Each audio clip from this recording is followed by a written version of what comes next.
It's time! What's kicking, everybody? We are back for another episode of Pickin Fights. I'm Keith, joined as always by my amigo Tom. Tom, how are you today, bro? Doing well. Great fights yesterday. Last week, you may remember that we opened in this kind of cinematic view, and I said, I think I like it. I got to do something about it. Well, I did something about it. Got us a new computer. Hopefully, you can see me, maybe hear me a little bit better, but change up the screens a little bit. Keith, what do you think? I love it. You're coming through crystal clear, and I'm really looking forward for the people to see what you've done with some of the logos and transitions coming up soon later on in this episode. We constantly evolve week by week, and the picks get better, as does the show. And, kudos to you, Tom. You're doing a great job with all that. Appreciate it. But speaking about the picks, last night didn't go the way that either of us were thinking about it, but I don't think either of us are upset about it. Or no, you did. You picked Stephen Thompson, didn't you? Yes, I had myself a nice little night personally. I had Clay Guida as plus money prelim lock. He was plus 140 going into that fight. That paid out well. He just went out there and did his thing. And then, I had Stephen One Boy Thompson in the main event. And actually, I live bet him again going into round two, where after round one, he was like pretty bloodied up. He got a little beat up, and his live odds going into round two were plus 250, as opposed to it was even when we spoke about it last Sunday. Then going into the fight, it closed at about like plus 140 for Wonder Boy. And then I snagged him again. I was just so like, you know what, he's going to do it. Because he had flashes where he looked really good in round one. Kevin Holland was getting his shots in. But at plus 250, I was like, you know what? I still believe in Wonder Boy. And I had to take him at plus 250. So that was like a big payoff for me last night. And, thank you, Wonder Boy, for going out there doing your thing.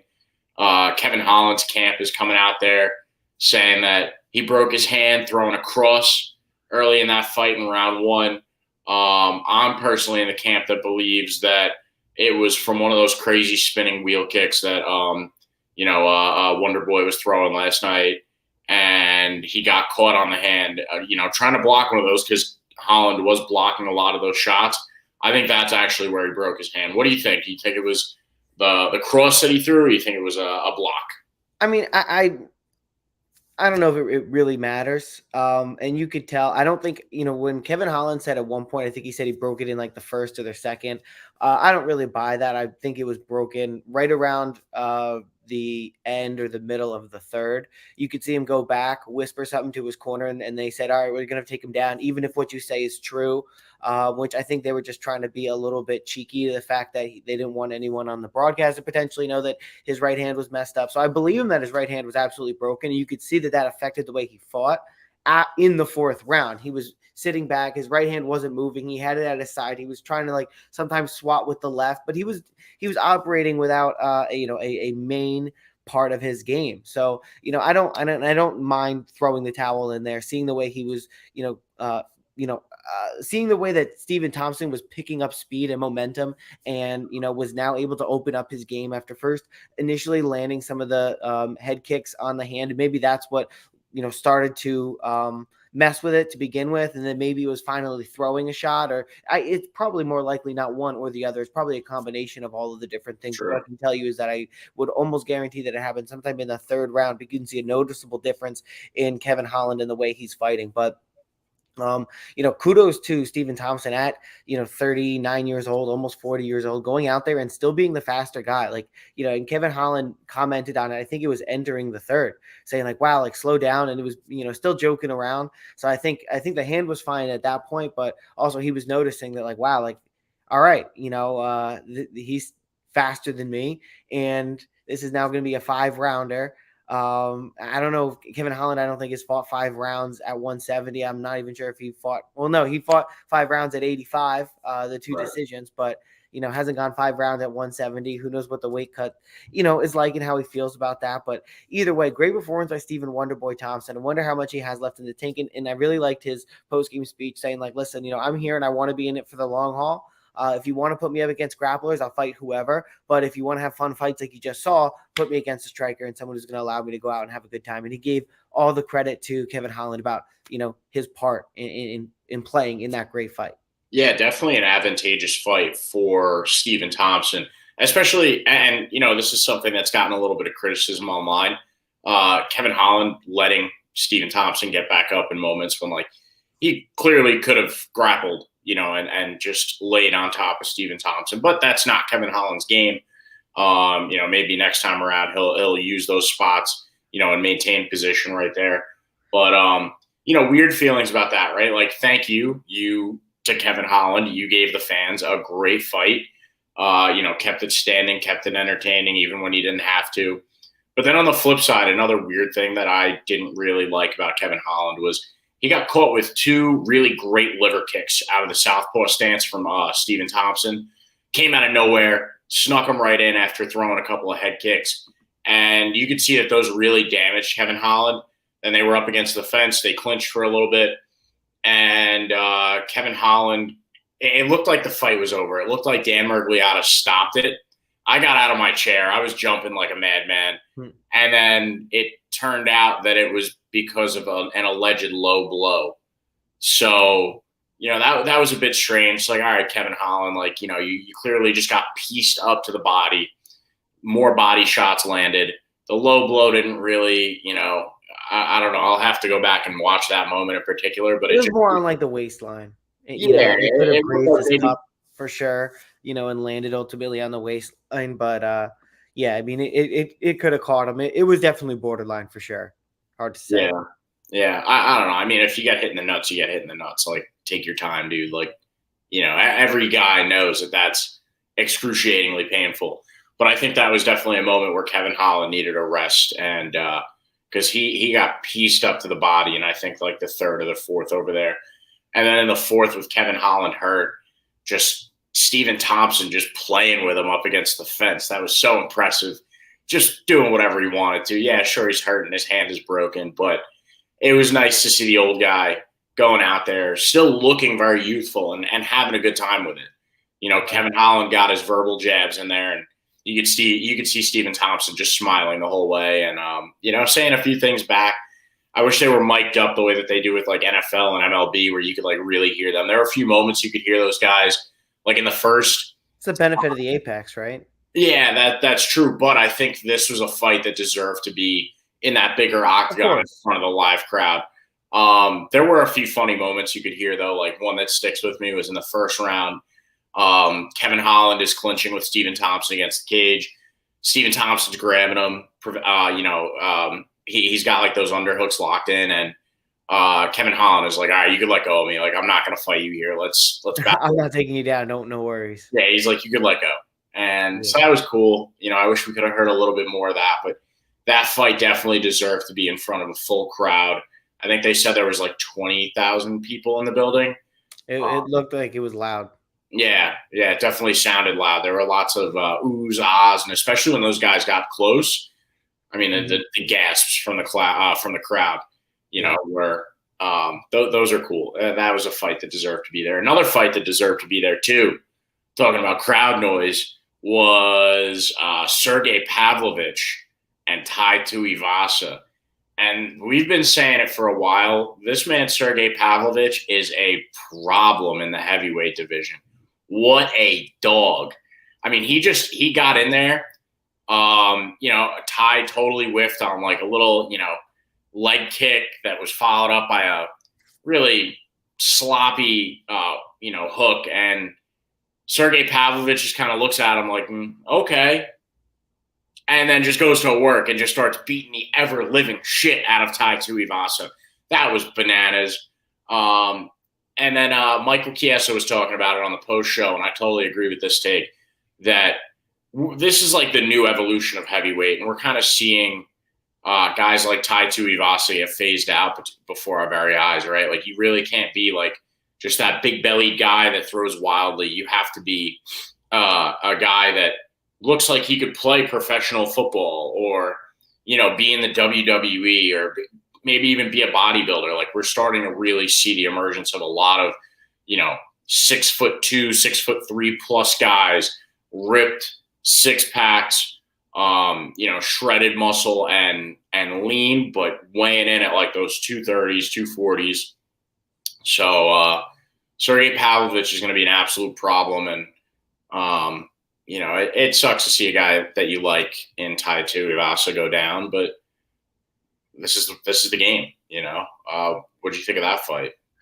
Well, I think to your point about heavyweights in the new age is like, that build of person, 6'2", 6'3", 6'4", jack, 240, 250. That has always been desirable for athletics. So those guys are going to go where the money is. But, maybe being 5'5", 5'6", and 125 and 135, 155 pounds, there wasn't previously a spot for you. So now this opened up, an avenue where you would want to do it. And they're going to get the better athletes first. And then those athletes that are always, considered athletic and prime athletic talent, that could be in the NFL, or they could be, I guess lesser extent the NHL, but the NBA, you name it, those guys, they're always going to be whatever. So they're coming over now. And, like you said, I don't know, or I think, like you were saying, they come over and they're probably going to beat a guy like Tai Tuivasa, who's just, swinging wildly and relying on his chin. But to Tai's defense, coming in within 3 months of getting previously knocked out against Cyril Gane and being in a war there,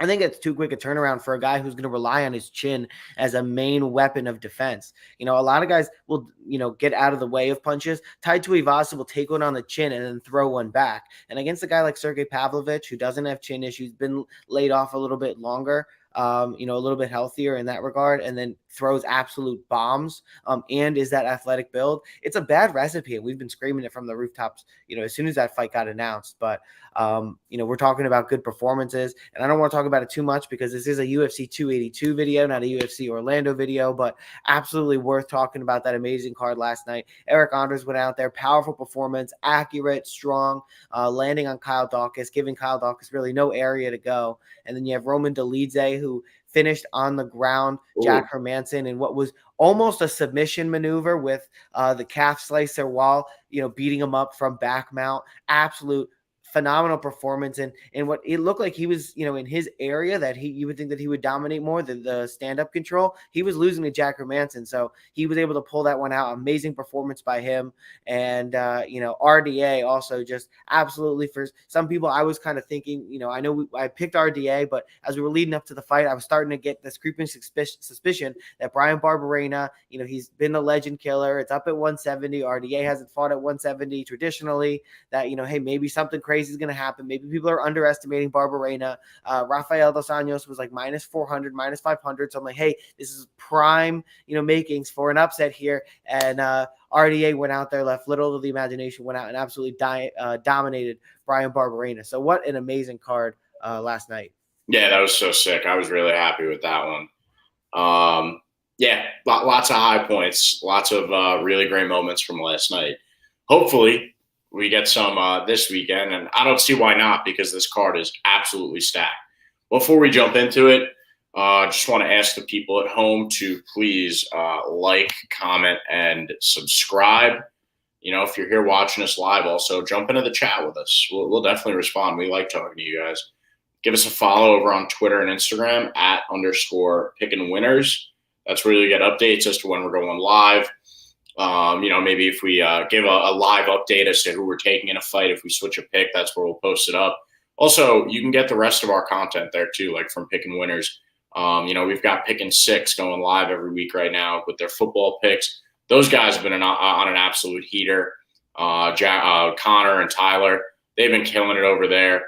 And, if you can't watch us on YouTube, feel free to listen to us on Spotify. You can do it on your morning walk when you're going to get your cup of coffee, or, when you're driving to work in the car. No better time to get your picks for UFC 282. All right.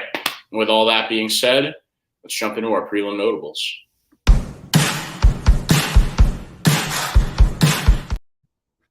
All right. Cool. That was awesome. So this card is absolutely stacked. There's a lot that we could talk about here, right? Like, we've got Chris Curtis fighting Joaquin Buckley. That's a fight that I'm looking forward to. I'm a huge fan of both of these guys. Just in case you're a little bit unfamiliar, Joaquin Buckley, probably one of the greatest knockouts of all time when he got his kick caught and then spun back around, right on the chin with the other foot. Chris Curtis, the action man, had a little bit of a disappointing fight his last time out against Jack Hermansson, but this fight absolutely promises action. I personally can't pick it. I do have a slight feeling that maybe this fight goes a little bit longer than anybody would expect, potentially going to a decision rather than being ended early because of the respect that both of these men have for each other's power. I think that might lend to a slightly longer fight. Maybe if you see this come in at over or under 1.5 rounds, I would snatch the over in that easily.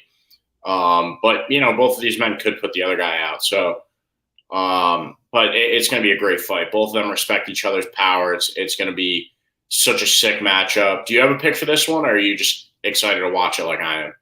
Yeah, I'm excited to watch because we've been raving about Chris Curtis, and he's been doing really well except for his fight against Jack Hermansson. And even in that fight, there was just a lot of nothing going on. It wasn't like Chris Curtis got dominated in any particular fashion of the fight. So it's going to be really interesting to watch him go in there against a guy who's going to bring it. And was just on the Joe Rogan podcast and talked about his upbringing in fighting, and that he has a wrestling background, and that he really enjoys going on YouTube and learning the craft and learning really interesting moves on YouTube and putting it into practice. And now he's finally with a gym. And up until 1 or 2 fights ago, he really was just kind of a nomad and with an old camp. And so it's going to be really interesting at 28 years old to see what Joaquin Buckley brings to the table against a 35-year-old Chris Curtis. Now, these guys are largely the same build, having, according to Tapology, only a half-inch reach difference. That's going to Joaquin Buckley. I don't know which way I'm going to go.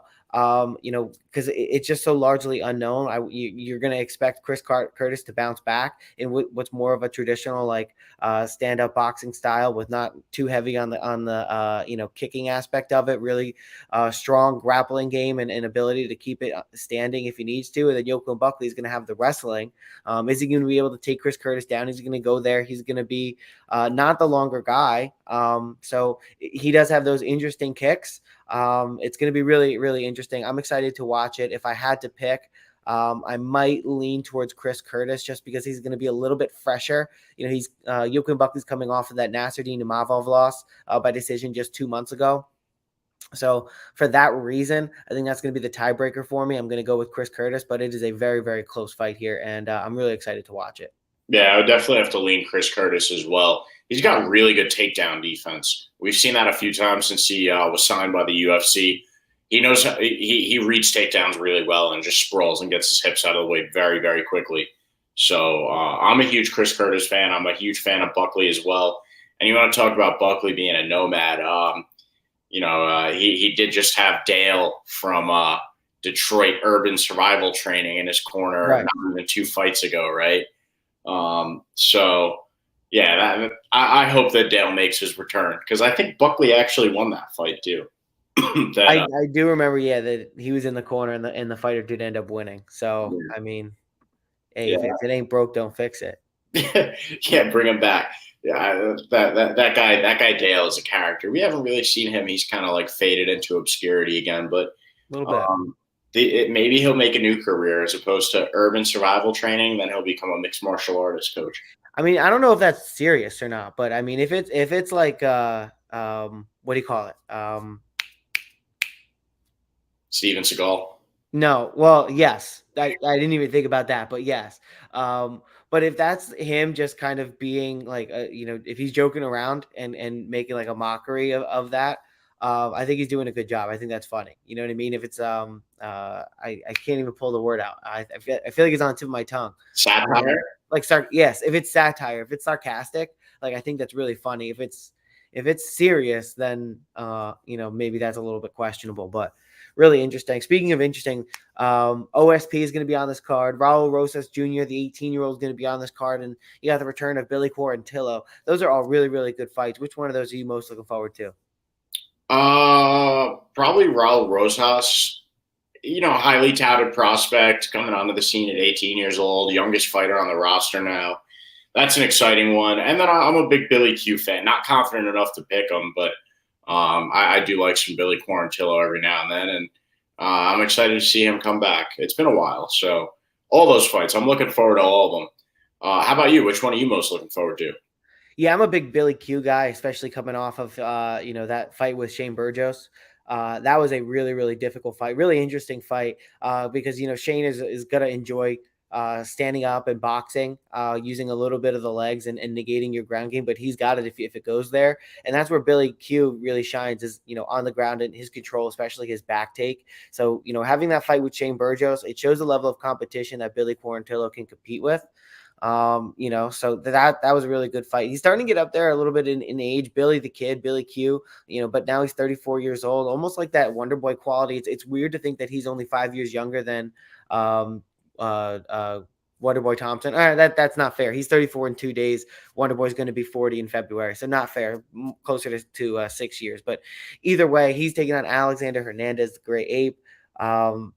Just coming off that submission loss against Renato Moicano 9 months ago, not going to negate that too much, but I think there's a susceptibility there. But ultimately, I don't think there's going to be a finish here. I think this is probably the safest bet of going to decision because of how durable both of these fighters are. So that's what I'm looking forward to most with Billy Q, because he's obviously going to do the most at this point. He's the most exciting when we talk about getting towards the belt. Raul Rosas, it's just interesting to see him fight against Jay Perrin, who's on a two-fight skid. I think both of them are actually in the UFC, if I can remember correctly.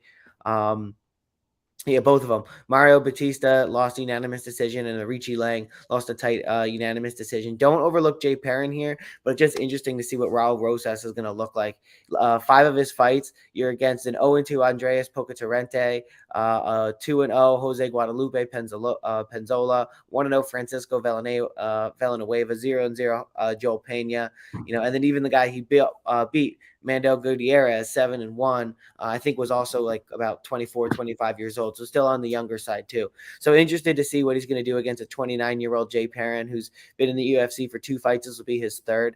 I don't want to lay any money on this whatsoever because it's just so unknown. Not only is he making his UFC debut, but he's 18 years old. Who has any idea what's going to happen there? But definitely worth a watch. And then, OSP, you never know when it's going to be the final fight for him. He's back on the card against a guy named Antonio Tricoli. His most recent fight is in Brazilian Fighting Alliance, I think it is. I can't even really make it out here, but 1 year ago, not a highly rated. He lost his Contender Series. It was no.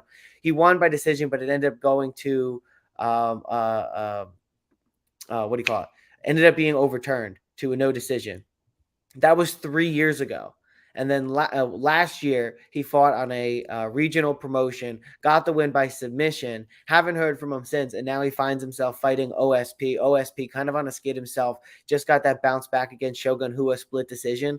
I think this is a little bit suspect on the UFC's part. I would have to imagine they're maybe bringing somebody in to make sure that OSP can get the win on maybe his last fight. Can't confirm that or whatnot, but because of the just kind of unknowns about this Antonio Tricolo Malvado guy, I'm staying away from it betting wise. Yeah. They just brought this guy down from the clouds, and they're like, "Here, fight OSP." Like it's either a sacrifice or, it's a sacrifice one way or the other. Like either OSP is being sacrificed to this brand new hot prospect that nobody's heard about. Who's fought twice in the last 3 years. That nobody's heard about. Yeah. And maybe like, Hunter Campbell saw him in a street fight and was like, "Hey, this guy's good. Let's get him." More likely than not, though, they're sacrificing him to OSP to, like you said, give him that nice little retirement fight. The fight against Shogun Rua was disappointing, not really entertaining. So, you give a guy who had a really a great career up until a few years ago, you give him a nice farewell fight like they've tried to do with a couple of these legends over the past year or so. So that makes a lot of sense. One fight I'm really looking forward to, and I do have a pick for this one, is Biggie Boy Jairzinho Rosenstrike versus Chris Daukaus. And both of these guys are on 2-fight losing streaks. But I think the Daukaus brothers at this point, you have your theory about siblings in sports, right? Mm-hmm. And for a little bit there, it looked like maybe Chris Daukaus was the better brother. And then it looked like maybe Kyle. And then it switched back and forth. And now both of these guys, both Daukaus brothers, are maybe looking like they don't belong in the UFC. Like, I think maybe Chris Daukaus might have to go back to being a cop in Philadelphia after this fight, because you can only lose so many fights in the UFC before they say adios. Maybe the heavyweight division's a little bit different. They do have guys like Jared Vanderas still around. So, so you and I were talking about it. Somehow Jared Vanderas is a black belt, but that's a discussion for another time. But anyways, it's starting to get a little scary for Chris Daukaus in his career here.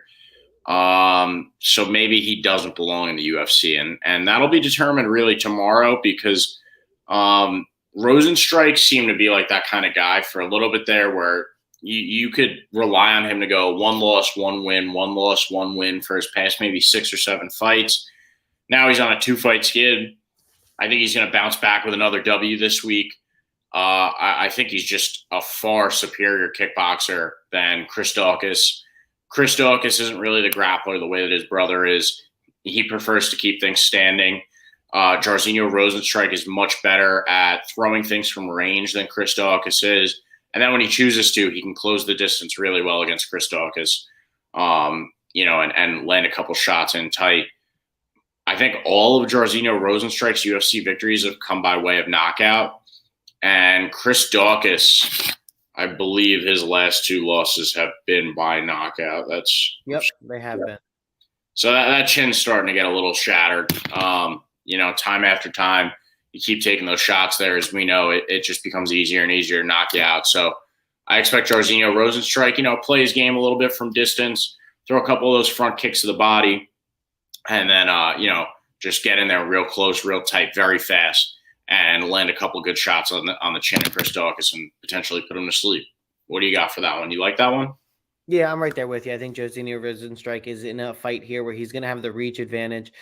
He's going to have the overall strength advantage. He's starting to look a little bit more solid, a little more blocky coming in at 259 in his last fight versus the Chris Daukaus, and like you were saying before, like the Tai Tuivasas of the world and the guys who walk around with that little bit of extra, fat on them. Although Chris Daukaus has been definitely adding muscle, those guys who are a little bit flabbier are definitely not the cream of the crop as we're starting to see. So I think Jairzinho Rozenstruik, with his history of being a really good kickboxer and now having the reach advantage in his last fight against, Alexander Volkov, Volkov's going to have the reach advantage there. And especially this, beefed up, filled out Volkov, he's going to come in there and he's actually, much improved. He's head hunting and he throws with a lot of power. So that loss to Volkov is going to be one that I'm not going to take too heavily against Jairzinho Rozenstruik, because you just look at the style matchups. You have a Chris Daukaus who's going to come in and strike with him. It's a little bit more of a boxing style and could sometimes grapple, but it depends on who it is. I don't think there's going to be too much grappling going on here. Chris Daukaus, had those 2 knockouts, and a lot of what his fighting style relied on is a strong chin. And the fact that it's already started to crack here, we saw 2 back-to-back times, one against Curtis Blades, and then the other time against Derek Lewis, right. The first time was against Derek Lewis, which is understandable, and then you follow that up with a loss to Curtis Blades. I think Jairzinho Rozenstruik has the ability to put him out. I think Chris Daukaus could, definitely. I think it's a longer chance that Chris Daukaus is going to finish Jairzinho Rozenstruik. And I think, potentially a decision could go to Chris Daukaus because he's going to be a little bit more active here. But ultimately, I think if he's throwing, Jairzinho is just going to find an opportunity and land and get the win here. Yeah, that's a big part of it too, is like which Jairzinho Rozenstruik are we going to see? But the biggie boy that comes off of a loss is typically the one that's more active in the octagon and more willing to get in there and throw. When we see him come off of a win, a lot of those times is when he's like more sit back and be patient. So as long as we get the aggressive biggie boy, which I'm thinking we will, then it'll be a nice potential knockout win for Jairzinho Rozenstruik over Chris Daukaus. That's my only prelim. I mean, I actually feel like this one could be a lock. I feel pretty good about it. But that's my only prelim notable, so to speak. Do you have any more for us before we go on our main card? Yeah, I do have one more. But just one quick thing is that Jairzinho Rozenstruik is sitting at -170. So if you could probably get closer to even or plus money if you go for him on the KO, and then obviously it's only going to get juicier if you get more specific. But minus 170 is a pretty good bet, especially for how comfortable I feel with it.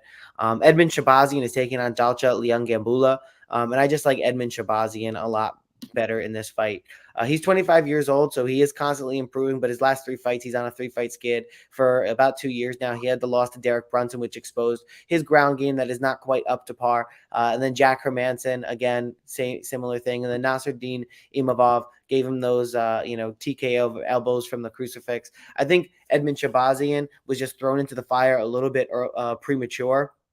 Having Ronda Rousey in his corner and singing his praises as someone with a judo background like her is definitely going to get you, that inflation in your notoriety and sometimes in your skill. So I think he was thrown in there with the best, but he does have wins over against Jack Marshman and Brad Tavares, a knockout over Brad Tavares. So, you can't overlook that. Dalcha Liangambula is coming in here with losses over Marc-Andre Barriol, Cody Brundage. He got submitted by Punalehe Soriano Puna.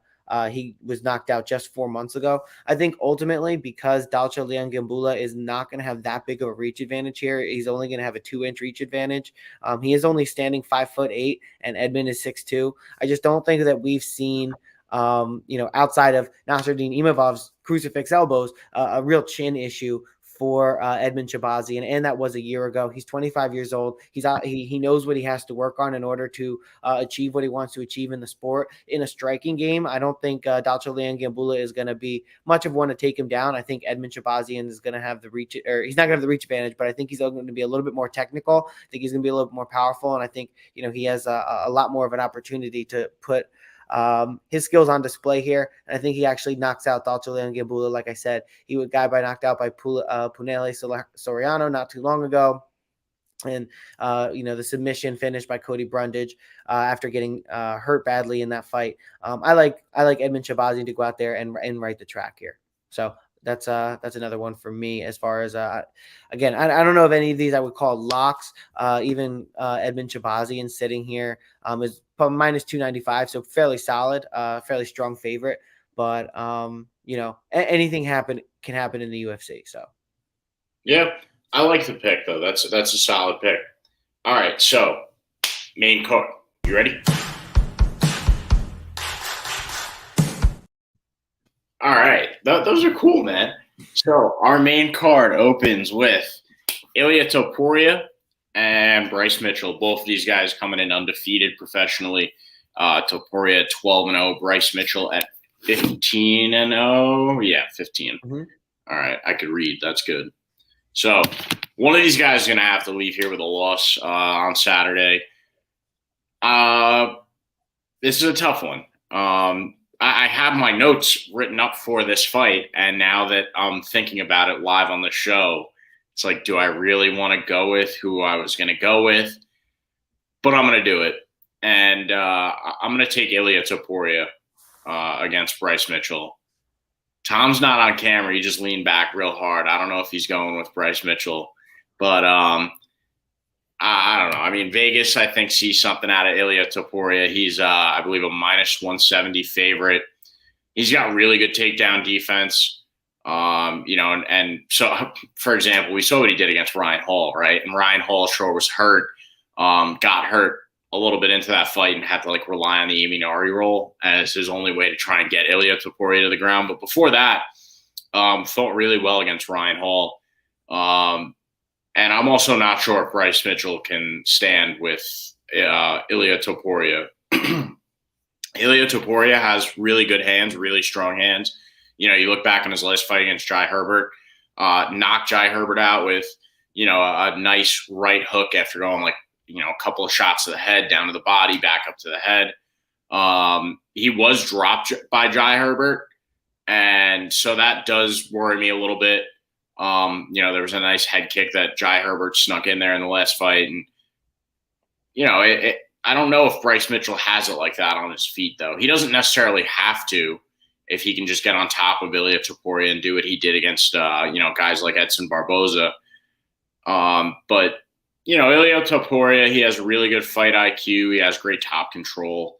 So I mean, I don't think he's going to go to the ground at all with Bryce Mitchell intentionally. I think if this fight goes to the ground, it's going to be all Bryce Mitchell's decision. I don't know. This is a tough one. The more I think about it, the more I'm like psyching myself out. And I do want to go with Bryce Mitchell. I like him, and I feel like he's got really strong wrestling and jiu-jitsu. I just don't know if he has it on his feet to keep it there with Ilia Topuria. Like, if Ilia Topuria can prevent this from going to the ground, then, you know, he beats Bryce Mitchell on the feet easily. So I'm going to go with Ilia Topuria at minus 170. This is a tough one. It's a real tough one. Don't overthink it. Don't overthink it. I mean, at the end of the day, Bryce Mitchell, I think he's fun, and he is that mauling type style. He's the American Khabib, some people say. But when you look at him and you look at his body type and you look at the body type of Khabib Nurmagomedov, well, there's one guy that is jacked and strong and the other guy who's not. And he's been able to make it work for him, Bryce Mitchell has. But he's going up against Ilia Topuria. And Ilia Topuria, yeah, he got dropped by Jai Herbert. Jai Herbert is a 155-pounder with a reach, I think, in the 70s. And is also, I think, 6 foot tall or something like that. So, you know, that's not something he's going to have to contend with here. He's only giving up a 1-inch reach disadvantage to Bryce Mitchell. And as someone who is Ilia Topuria, he was able to contend, and he knocked Jai Herbert out cold. Like, Jai Herbert, he was the one punch, and he dropped and he fell on his face. So that shows you the power that Ilia Topuria has. Bryce Mitchell does not have the one-shot put-out power that Topuria has. So if I'm on the feet with Ilia, I'm nervous. Bryce Mitchell wants to get to the ground. Now, you can point to the fact that Bryce Mitchell had knocked down Edson Barboza in his last fight, but I think that was largely because Edson Barboza was a little bit, cautious of what Bryce Mitchell wants to do to him, which is go in there, go for the single leg, transition to a double leg, take him down, and then maul you. So if that's what he's going to try and do, I don't think Ilia Topuria, who's got a really strong ground game, and he's actually rooted in a strong bit of, I think it's judo or grappling, wrestling. That's not just pure jiu-jitsu. He does have a jiu-jitsu black belt, but he's got a more stronger base that I think he's going to be able to defend, and he's going to be the guy who has the best ground game, I think, to this point with Bryce Mitchell. You know, Andre Philly is largely a striker. Charles Hossa is largely a striker. Matt Sales sucks. And Bobby Modafet is not of the caliber of fighter that we're talking about here. Edson Barboza is a striker through and through. So you're talking about a guy in Bryce Mitchell who is a grappler and a wrestler who's been taking on strikers and been able to, take advantage of their weaknesses there. You have Ilia Topuria going against a guy in Jai Herbert who has a strong ground game of his own, up 10 pounds at 155 when Ilia Topuria fights at 45. It took on Ryan Hall. Ryan Hall wasn't able to get him on the ground, ultimately broke his hand, yes, for sure. But, you know, he was having no success against Ilia Topuria. Ryan Hall wasn't. And then you go back to even Damon Jackson, who's a guy who's shown himself to be, adept on the ground, and he knows what he's doing against Yusuf Salal as well. Ilia Topuria was able to fend off ground and really show his ground and pound, almost like a Bryce Mitchell style. See, Ilia Topuria was doing the Bryce Mitchell style of bringing people to the ground and beating them on the ground before Bryce Mitchell made it popular, or I guess before Bryce Mitchell's style was popular. Of course, it was popular before Bryce Mitchell. But all that being said, Ilia Topuria found power in his hands. He found speed. He now knocks people out. He's strong on the feet. He has a good grappling game. He's going to be able to submit you from the ground if you need to. He has a really strong back game. And, I like Ilia Topuria here, even minus 170. He's a Georgian guy, and he's 25 years old. He's constantly improving. He's at an actual gym like MMA Masters, and so versus Bryce Mitchell, who's just kind of out in the woods doing his own thing. So for all of those reasons, I like Bryce Mitchell. I think he's a fun fighter. I don't want him to disappear into the abyss here, but I think this is Ilia Topuria's fight. All right, good. Yeah, you made me a little nervous with your initial reaction there before. The people at home can't see it, but I could see on like a little screen down below. And I was like, shit, Tom thinks I'm an idiot for taking Ilia Topuria or something. But, I just think it's a smart play. Like, I don't know if Bryce Mitchell is ready for Ilia Topuria, especially on the feet. All right, next fight up, we've got – is it the one it's the one I'm really looking forward to. It's my boy, Dricus du Plessis versus Darren Till. I'm super pumped for this one. Du Plessis coming in at minus 156, minus 155 against Darren Till, sitting in that plus 120 range. This is one I just snagged right now, like earlier today, looking at these lines, because I feel like it's going to move heavily, especially as, some of that sharp money comes in throughout the week. I think DDP is an extremely smart play here. He's going to pressure Darren Till very heavily, very early on. We saw what he did in his last fight against Brad Tavares, where he's a little bit of a wild man. He goes running in there, but he throws heavy shots. They're very hard to avoid. They're accurate. And Darren Till, I don't think, has like that counter punching ability like he used to. Darren Till he's still got it in some aspects, but he doesn't have the chin. I don't think he has the power, the activity in the octagon anymore. So, he doesn't have like that counter punching ability when DDP is going to be rushing into his face. So I expect, Duplessis to just really get in there with Darren Till, chase him down, drop him, and potentially end this fight early. If not, it's going to be an absolute bloodbath. I still think that DDP comes out on top with a decision victory. What do you think, Tom? Yeah, this is one that if I think too much about, I start to skew towards Darren Till, especially when you watch some of his earlier fights. And, this is he was fighting at 170 and is now moved up to 85. He was just not fast enough, I think, for the upper levels, like the George Masvidal at 170, moved up to 85, had the split decision against Kelvin Gastelum, lost to Robert Whittaker and in a really, really good fight. Enjoyable fight to watch, but you could tell that Robert Whittaker was just the better MMA fighter at that point. And then he has the submission to Derek Brunson. If you think about Darren Till, when it comes to people who are longer than him or have a better, well-rounded game than him, he ends up losing. When he has, a long reach advantage or like a weight advantage or like some strong advantage, and he's able to keep it standing and keep it in his area that he's dominant in, he wins. So I think at the top level of 170, he just wasn't fast enough to get it done. And he had a little bit of chin issues against George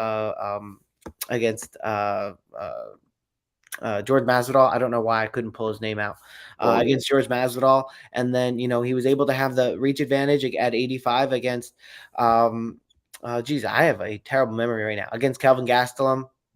And then moving on against guys that are a little bit closer to his size at 85, Robert Whittaker was able to get it done because he's more well-versed and he's more well-rounded in different areas. He can put it up against the cage and bring it down. And I think that's going to be an ability that Dricus du Plessis is going to bring here. I think he's going to have that grappling ability. Now, you can't underestimate the fact that Darren Till has been out with Khamzat Chimaev, and he's been focusing on grappling for a long time. He knows the way to victory for opponents on him, but I think Dricus du Plessis is going to be a guy who comes in there. He's got really powerful hands. He's fast. He's going to have the reach advantage. He's going to be a little bit bigger than Darren Till. He's going to be made more of muscle, where Darren Till has looked kind of worse and worse in each of his fights, and it's not looking like he's going to come in there looking shredded all of a sudden next week.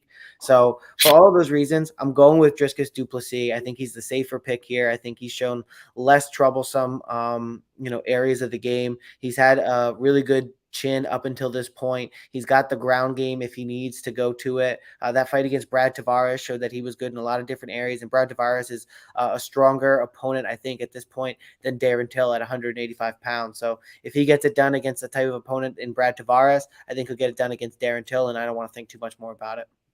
Solid. Totally fair. That's how I felt about the last one. I'm a lot more confident here. I think at minus 150, high value pick still as a favorite. And something I'm really looking forward to seeing that DDP does really well is clinch and then throw nasty knees up to the head, right down the pipe, and just bloody guys up. I'm really looking forward to seeing Darren Till's face get opened up by DDP this weekend. As bad as that sounds. But next up, we've got Robbie Lawler versus Santiago Ponzinibbio. I think Robbie Lawler is pretty much in the twilight of his career, just coming off of a bad knockout loss to Brian Barberena. And I think that Santiago Ponzinibbio is going to bring a similar game plan to the table. That barroom brawl type style. Like, that's the fight that these guys really want to bring to Robbie Lawler at this point. I don't think he can win those types of fights nowadays, because he's older and he's taking a bit of damage. And, that Barberena fight, he really got wobbled bad. It wasn't like he was out cold, but that might have been like one of the final straws to that guy's chin. He still got power. Like we always say, the power is the last thing to go. But Robbie Lawler is not that same, kid that he was all those years ago, sitting at the top of the welterweight division. He's just not that guy anymore. So I think Santiago Ponzinibbio is going to go out there and land some heavy damaging shots. And honestly, wouldn't really be surprised if, maybe Lawler puts down the gloves on Saturday, or they do what they've been doing, like we were just talking about with OSP before. Maybe give Robbie Lawler, a nice send-off type fight after this one. But I think it's going to be a bad loss. Santiago Ponzinibbio is climbing in that division, and Robbie Lawler, it looked like he was for a little bit. But Robbie Lawler, I think at this point, is just on his way out, unfortunately. So I'm going with Santiago Ponzinibbio, not to mention the fact that Santiago Ponzinibbio is a pretty heavy favorite here at minus 460 against Robbie Lawler at plus 320. And I don't believe that to be a trap line. So, it's Santiago Ponzinibbio this weekend. Won't touch it, but that's my pick. What do you got, Tom? Yeah, I actually don't even mind touching it too, because I'm that confident in Santiago Ponzinibbio. It's sad to say that Robbie Lawler has just lost it at this point, but I don't think he has the speed that he needs in order to land. And I think he may still have some power, but I think even his power is not what it once was and what it needs to be in order to put people away at this point. I would say pretty strongly that he doesn't have the power of Michel Pereira, and Michel Pereira was, able to, have a back and forth war with Santiago Ponzinibbio. At this point, I would say that maybe even to Jeff Neal's extent, able to have a back and forth war with Santiago Ponzinibbio. I think Jeff Neal probably beats Robbie Lawler at this point. So I know like MMA math doesn't really work out, but we're talking about strikers here. Santiago Ponzinibbio is going to incorporate the leg kicks. He's going to be faster. He's going to be, in terms of the reach, virtually identical. A little bit of the bigger guy here, younger. The body type's going to look a little bit different. He's probably going to have a little bit of a better gas tank too. For a lot of those reasons. You look at Robbie Lawler, was last fighting 4 months ago, got knocked out, coming back after a lifetime of, taking one to give one. You ultimately, Ruthless Robbie Lawler didn't get that nickname from not taking damage. He'll take punches and then give them back. And that's just his brawling style. And when the chin starts to go, you don't want to start having fights really rapidly. So the 4-month layoff for Ruthless Robbie Lawler coming off of a knockout is the most worrisome thing here. So I would take Santiago Ponzinibbio by finish and feel pretty comfortable with that one. Maybe improve that minus 410, probably somewhere in the minus 2s-ish, maybe. So make that a little bit better for you. But yeah, unfortunately not a trap line at minus 410. Super lock. Yeah, definitely not a trap line at minus 210. That's pretty solid. If you can get it like that, I think that might be one that you have to snag early. I think once all the money starts coming in on that, it might sway it a little bit, but that's why we do this show on Sundays. All right, co-main event, Paddy, the Baddie, Pimblett versus Jared Flash Gordon. Good fight. Definitely a good fight. I mean, this is a great card. This is like, end the year with names. That's essentially what I think like the idea was with this December card. Just stack it with names that people really give a fuck about. And Paddy Pimblett is one of those guys that a lot of people are starting to care about, especially over the last year. Jared Gordon is definitely a step up in competition for Paddy Pimblett. Definitely a big test. But Paddy didn't really seem to put on all that weight between his last fight in the UK and this one right now coming up this weekend, which I think will actually benefit his cardio quite a bit. We talk about how like those rough weight cuts are bad for your cardio, bad for your chin. So, not that Paddy's fights have ever really gone on for long in the UFC, but I think that this one has the potential to go a lot longer than any of his previous ones because of the quality of competition here. So that cardio is already good enough to work there, but he doesn't have to put his body through absolute hell of like, how he's like, six chickens that I might like. I can't really do his voice, but he's got that weird Scouser accent. 17 pizzas. Yeah, 10 pizzas and chickens, and he's a funny guy. Yeah, I like that video of him when he that's going around now. Is it on Barstool where Molly's talking about? Well, then we went here, and then we had this, and then we went over there, and then he's like, "Had me a hot dog, mate," and then yeah, that's a good one. That's a good Paddy. I like the video of him now, though. I don't know if you saw it with the Ring camera when he's like, "Me dog just took a shit. I didn't want to not tell you." That's so funny, dude. That's got just leave it, love. And he's like, "You sure you don't want me to clean it up?" Oh my god, bro. Yeah, he's a funny guy. So for that, I hope he gets a win. I think he could this weekend. I don't think Jared Gordon is a guy that like really presses the pace super crazy. We saw his last fight against now his name is escaping me, but in his last fight, Gordon Levitt. Jared Gordon's last fight against Leonardo Santos. Yeah. That wasn't really a fight where the pace was being pushed all too crazy. Like, Jared Gordon is in his face trying to hunt him down, but he's also not trying to do too much in that fight because he was worried about Leonardo Santos taking him down. We all know Paddy the Baddy has really great jiu-jitsu at this point. You look at that work that he did against Jordan Levitt, where ultimately ending the fight with that choke where he trapped Levitt's arm with one of his hooks, with his leg. And there was really nowhere for Jordan Levitt to go and no maneuvering out of that rear naked choke in that situation. Really good grappling and jiu-jitsu out of Paddy the Baddy. And Jared Gordon's going to know that again this weekend, just like his last fight. So I think Paddy the Baddy is going to be the aggressor here. Jared Gordon has the potential to catch him maybe one or two times if he doesn't take it down, super fast. Paddy take it to the ground very fast. But I think once it gets to the ground, clear advantage to Paddy Pimblett. It's just a matter of stifling any sort of counter shots. Any uppercuts or knees coming up the middle from Jared Gordon, avoiding that that two jab that Jared Gordon throws when he's advancing, and just getting in there and grabbing him by the hips, going for the double leg takedown. So I think Paddy the Baddy, he's got clear ground advantage. Like I already said, I think he's going to win this one by submission. Jared Gordon doesn't have too many losses to his name, but I believe a few of them are by some rear naked chokes, so there is a little bit of a weakness there. I'm going with Paddy. Paddy's a slight favorite this weekend at minus 200. Minus 200. Okay. Well, I'll take that. I'll actually, sweeten it a little bit, Paddy to win by submission.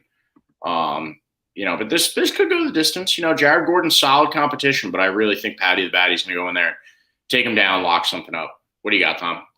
Yeah, it's definitely interesting because Jared Gordon, I look at two fights to tell me, how this is potentially going to go. And I look at that as Grant Dawson and that's Joe Solecki. One of them, he was able to grind it out to a decision and get the split victory over Joe Solecki, who a lot of people were touting about his wrestling ability and his grappling ability. And it was really impressive of Jared Gordon to go in there and out wrestle him. And that was a very wrestling heavy fight. And then you talk about Grant Dawson, and he was doing really well to dispel all of the wrestling advances by Grant Dawson in the first round. In the second round, started to creep in, and then in the third round, Grant Dawson, after a war back and forth, was able to sneak in the rear naked choke submission. So that really speaks a little bit to the gas tank of Jared Gordon and how that's going to be able to compare to Paddy Pimblett. I think this is one of those fights that we see in the beginning. Jared Gordon is going to have all of the potential to start fast and land some punches, because I think Jared Gordon is absolutely going to be the best striker that Paddy has fought, at least inside of the UFC. Luigi Vendramini had the glaring weakness in terms of the ground game, but Paddy was able to go in there and knock him out easily, because I think Luigi was concerned with that, and Jared is not going to be. Jared Gordon is a brown belt through John Danaher. So he is not going to be concerned with the ground game at all, even if Paddy takes it there. Now, I think Paddy's going to be a little bit better, but Jordan is a little bit more compact, a little bit of a stronger guy. So it's going to be interesting to see how those factors go against each other. Paddy, of course, in his last fight against Jordan Levitt, he did get that by submission, but he had a little bit, well, not a little bit, not much pushback. But Jordan Levitt, I think, was probably one of the better ground guys up until that point that he has faced. And he had given him a little trouble. I think that went into the second round there. So with all of that being said, I still think that Paddy Pimblett is going to find a way to get it done. But if he, has one of those situations that he typically does in his fights where he gets rocked early, I think Jared Gordon is going to have the fearlessness of not being nervous about the ground game and for coming back from Paddy to be able to capitalize. And I would not be shocked if we have a first round finish by Jared Gordon. But I think that that's if you're going to run some type of simulation to figure out, how many times this is going to happen, that happened, and figure out the probabilities. I think the most probable outcome here is that Paddy Pimblett wins. And I think it's probable that it happens by submission late in the fight, but you got to be worried about Jared Gordon coming in early because of Paddy Pimblett's susceptibility to get hit and Jared Gordon's sneaky power in that regard, at least that he's shown so far. So interesting fight. Going to have to go Paddy. I think it's a little bit safer here. Yeah, I agree. I'm a huge Paddy fan. What's not to like, right? We were just talking about the personality. I think his fights are all entertaining and not a knock on him whatsoever. I don't ever think he's going to be a champion. It's a hard road to get there, and not saying he won't. It's possible. But, you could still be a fan of a guy and think he's going to lose a fight. Like look at Tai Tuivasa last week. So, right. Am I growing? And against Cyril Gane too. Picked against him twice in a row. Yeah. So, I'm growing. Well, I'm a bigger Cyril Gane fan than I am Tai Tuivasa, so I'm a huge Cyril guy. But I am growing less confident in Paddy as they give him like higher levels of competition. So it is certainly possible that he loses to Jared Gordon, but I agree that Paddy Pimblett is the safer pick. But Jared Gordon, tough competition for Paddy Pimblett this weekend. What's up, Men of Order Sports? Check out menoforder.com. We love working with them over there. We post a blog on menoforder.com every week with our UFC picks, a little bit of more insight, different angles, links to all of our content. If you're looking for our Spotify stuff, it'll be in there. So definitely check out menoforder.com. All right, main event time. We've got Jan Blachowicz versus Magomed Ankalaev. And okay, so talking about how you want someone or you're a fan of someone and you don't think they're going to win. I'm a huge Jan Blachowicz fan. I don't think he's going to win this weekend. I have Magomed Ankalaev coming away with the victory this weekend. He's got it on his feet, and then ultimately he's got the wrestling to, just either ride this one out, win by decision, or ground and pound Jan Blachowicz to oblivion. He's great, Magomed Ankalaev. He's a great wrestler. There's a reason why when Jiri had to step down from this card, there's a reason why the guys at the UFC wanted Magomed Ankalaev in that fight as opposed to Jan Blachowicz. The fans would have preferred a Jan Blachowicz Glover Teixeira rematch. I think it was a huge missed opportunity. Would have sold a lot of pay-per-views. Very compelling fight. Instead, now you have Magomed Ankalaev. But the reason being, in my opinion, is because Magomed, he's very similar to a lot of those Dagestanis. I believe he is Dagestani. So, he's got like that aura behind him. But, and with that being said, he fights like a Dagestani, and we're seeing that is like the best base for MMA right now. Like just be born in a mountain in Russia. So, going with Magomed Ankalaev over Jan Blachowicz. A lot of people get it confused that Jan Blachowicz is like this great grappler because, he did it. He wrestled Izzy to a decision. Izzy came in like 40 pounds underweight. So Magomed Ankalaev, he has so many paths to victory here this weekend, and I'm taking him to get the victory over Jan Blachowicz. What do you got, Tom? Yeah, I don't know if I don't think grappling is going to happen a lot in this fight here. I think this is going to be a stand-up battle, and I think Magomed Ankalaev is going to be the more technical striker here. I think he's going to be a little bit quicker, and I think what is really going to make him victorious in this fight is his defensive head movement. Jan talks about the Polish power, but the Polish power is sometimes easy to see coming. And even when it's not, and he hides it behind a one or a left hook, and he comes in, hard with a right hand. I think ultimately Magomed Ankalaev, and him being the technical kickboxer that he is, he's going to find himself out of danger and not getting hit with too much of the Polish power. If you look at Magomed's most recent fights, Anthony Smith be a TKO ground and pound. Anthony was having some ankle issues there, but it wasn't anyone's question who was winning that fight up until that point. And then Thiago Santos, he was winning that fight the entire way through, thoroughly outclassed Thiago Santos there. Volkan Oezdemir, much of the same. And then again, Nikita Krylov, not too much pushback for Magomed Ankalaev up until this point. He is a large decision guy. And then he's got the finish over Anthony Smith, obviously, but we said that he's got the ankle issue there. I think this one is probably going to go to decision. I think it's going to be Magomed Ankalaev outpointing Jan Blachowicz to a decision through 5 rounds. Jan is just not as fast as he once was, and I think that's going to help Magomed Ankalaev be able to see it all the way through. Jan's only win since losing to Glover Teixeira quite quickly and quite embarrassingly, almost, one could say. One, not me, almost. But that was against Glover a year ago. And then, against Alex Rakic coming back, Rakic blew out his right knee. Now, granted, Jan Blachowicz was landing some really good leg kicks, but in that fight, it looked like Rakic just wasn't blocking them at all. I'm getting a little off track here. I just think Magomed Ankalaev is a little bit more technical. I think he's going to be able to stay defensively sound, land more offense on Jan Blachowicz. And I think we're going to see a lot of striking, not too much kicking, a little bit of kicking on the Magomed Ankalaev side. Big, strong leg kicks up to the thigh by Jan Blachowicz, but have no doubt about it. It's going to be a striking battle. Not too much ground game. I think Ankalaev is going to point it to the victory. All right. Yeah. Well, that would make it another super lock. I feel pretty good about that pick. All right, pick rundown time.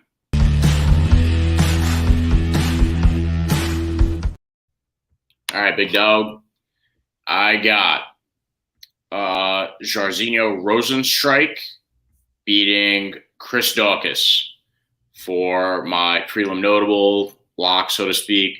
And then I'm also going with, if you see the over rounds for, Joaquin Buckley and Chris Curtis coming in at 1.5, then I'm going to roll with the over rounds there, just because both of those men are going to respect each other's power. For the main card, going with Ilia Topuria to beat Bryce Mitchell, going with Dricus du Plessis, DDP, to beat Darren Till. That's going to be a bloodbath. Really looking forward to that fight. Going with Santiago Ponzinibbio over Robbie Lawler. Paddy the Baddie Pimblett over Jared Flash Gordon. And I'm going with Magomed Ankalaev over Jan Blachowicz, unfortunately. What do you think, Tom?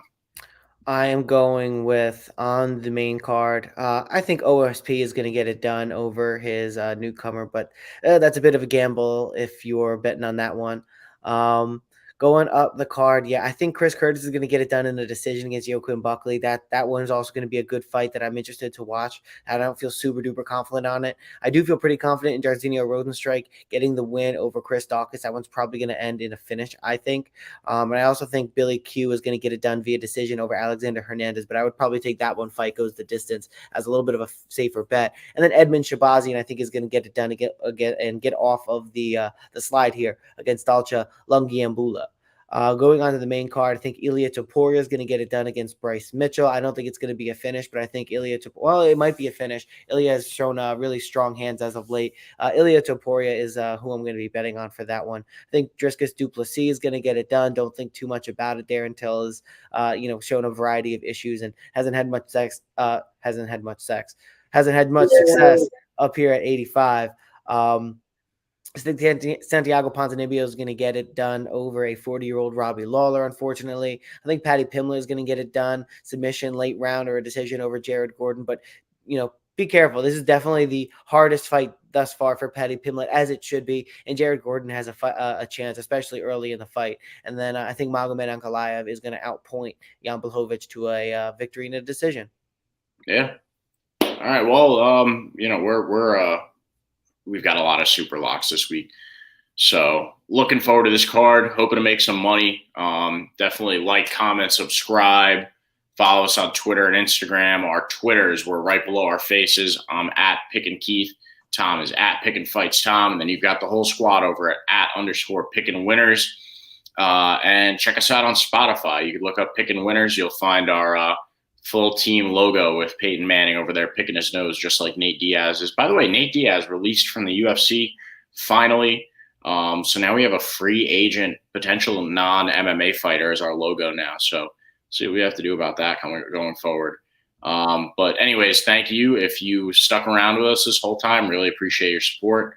And Tom, thank you for taking time out of your Sunday. Let's make some money on football today, man. Let's do it. Take it easy. See ya.